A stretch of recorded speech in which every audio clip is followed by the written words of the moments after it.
So, what people don't know about me is that at 7 years old, I had a career as an Elvis Presley lookalike, right? It all started, because all great stories start that way, it all started when I received a stack of Elvis Presley bootlegs from the person who would become my contraband hookup in childhood, my grandma.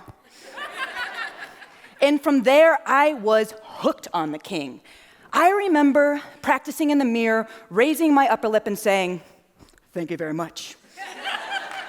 And while Mom said that pretty girls wear their hair long, I got around this by slicking my hair back in a ponytail and painting sideburns on my face. And pretty soon, I was taking the show on the road to the family living room, where I performed to a sold-out crowd, AKA Mom and Dad. And then I grew older.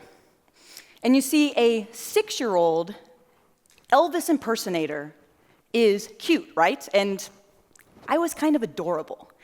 But a person who wants to be Johnny instead of Baby in Dirty Dancing, not so much. So, with the raise of a hand, who here played dress-up growing up? Right? It's common, right? And as much as I loved playing Princess and the Pirate as much as the next person, I was always the pirate. It went beyond play for me. Fantasy was the safest way I knew how to express myself.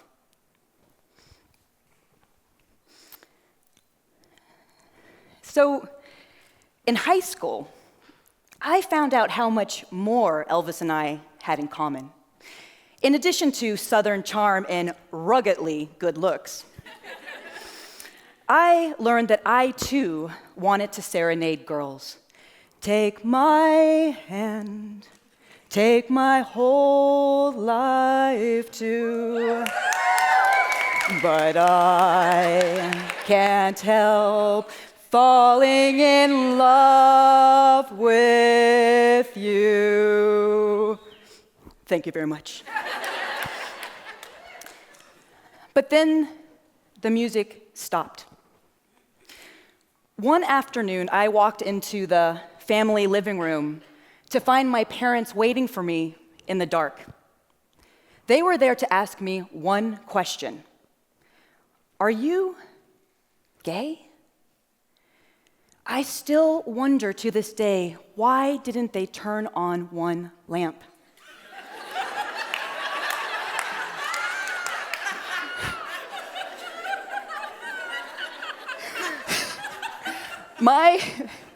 My parents were absolutely devastated and so scared and so sad, and so was I. Everything we had been taught was that being gay was sinful, an abomination. And as Christian parents, they did what I would expect them to do, and they sought help from the church. So in walked the ex-gay movement, home of conversion therapy. So yeah, this is the funny and light part of the story. Conversion therapy is when a clinician or minister or some sort of community tries to change someone's sexual orientation and gender identities. And they do so using debunked tactics that are spiritually, emotionally, and sometimes physically abusive. I see conversion therapy as a slow, steady drip of poison, polluting a person's bloodstream with a message that is reinforced again and again and again, that a person is bad, perverted, and shameful. You have to understand that my parents were told this was love.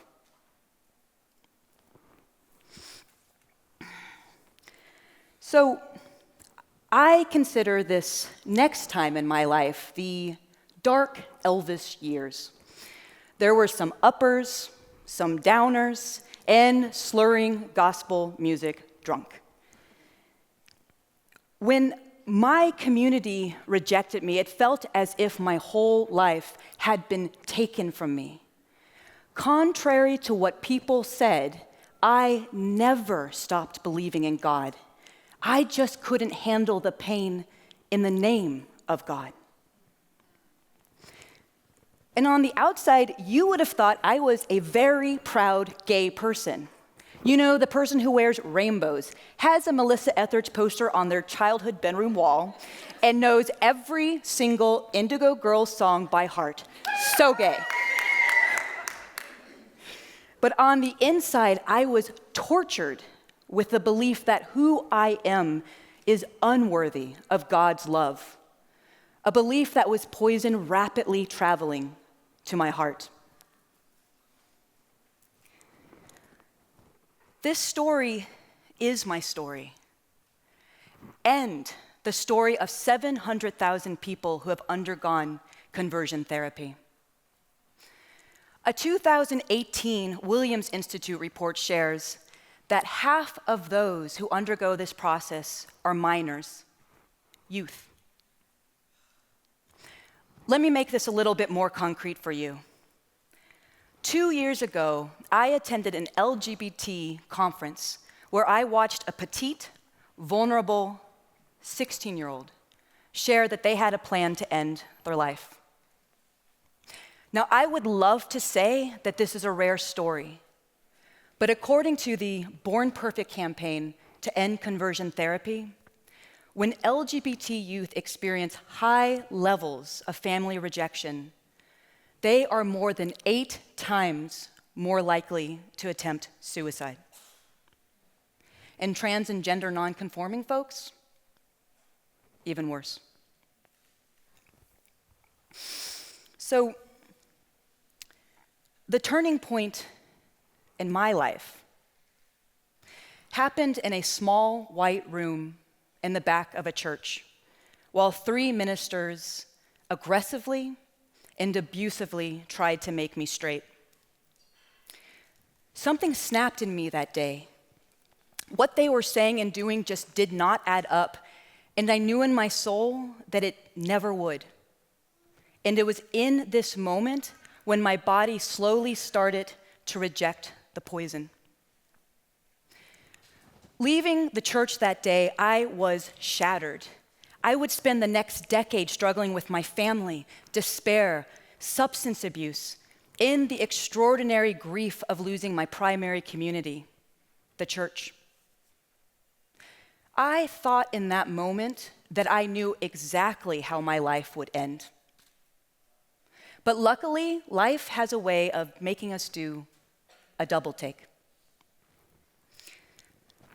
A few years ago, I asked my mom, a person who was actively involved in the ex-gay movement, what made her finally change. She said we had gone into a fight in the kitchen, and I yelled, "Think about it, Mom. You know me. I have never been the type to not want to belong, to be a rebel. Why would I ever choose this much pain?" And because Mom's faith expands well beyond the church walls, she was able to see how conversion therapy was not a reflection of her understanding of the love of Christ. Amazing grace. And now we're close. I was recently asking my mom for dating advice. When I said, "Can you believe what we're talking about, Mom?" To which her response was, "We're making up for lost time, sweetheart." 20 years ago, if you had told me I would be on this stage, I would have laughed very, very nervously. But I'm here because I believe it is vital to offer people a roadmap on how they can do things differently. And I have to believe that if people understood the impact that rejection has on our kids to the point that they are hurting themselves, that people would be able to change, whether that change is rooted in their belief in God or in their belief in humanity. I have worked at schools, and I have worked at homeless shelters. and I have seen the number of kids who have been rejected for their sexual orientation and gender identities. I have known kids as young as 7 years old with thoughts of suicide. And right now, somewhere in Alabama, there's a kid who needs to hear this story, who needs to know that their story has a possibility of a different ending. A survey by the Center for Disease Control reports that when an LGBT youth has at least one accepting adult, suicide attempts decrease by 40%.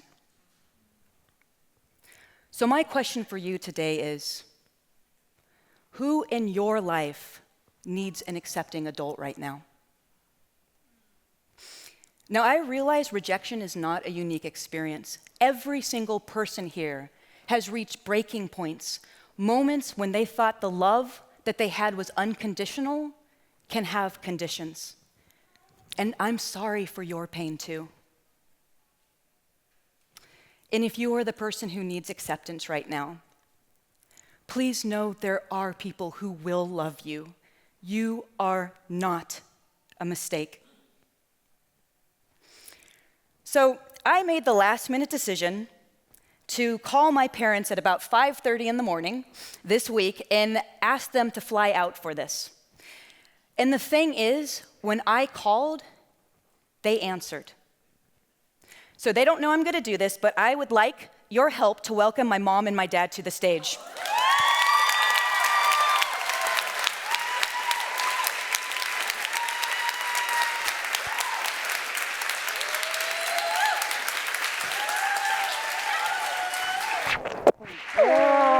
You can take a seat.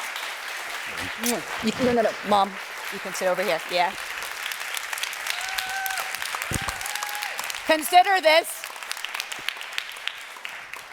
Consider this my PowerPoint presentation.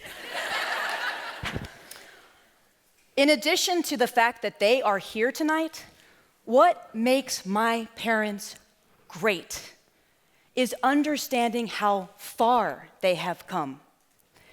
My parents are the roadmap. They are proof that we can change and maintain our faith. Reconciling with my parents has been life-changing, a resurrection. With their help, I entered into the right kind of therapy. I gave up alcohol over 5 years ago, and I even attended seminary, where I learned that there is a place at God's table for all the Elvises of this world.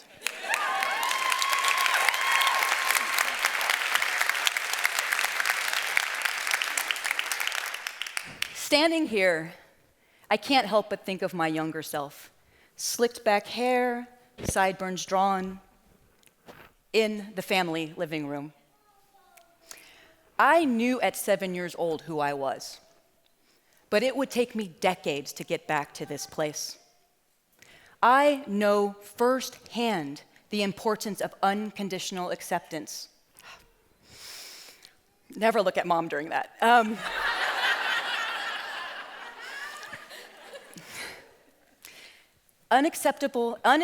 Woo!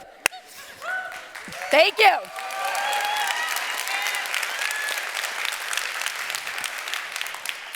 Unconditional acceptance can be a matter of life and death.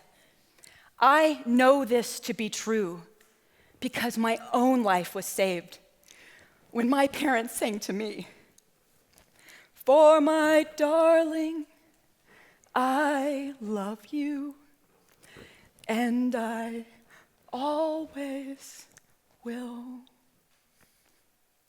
And in honor of my younger self, I cannot leave this stage tonight without saying Elvis has left the building.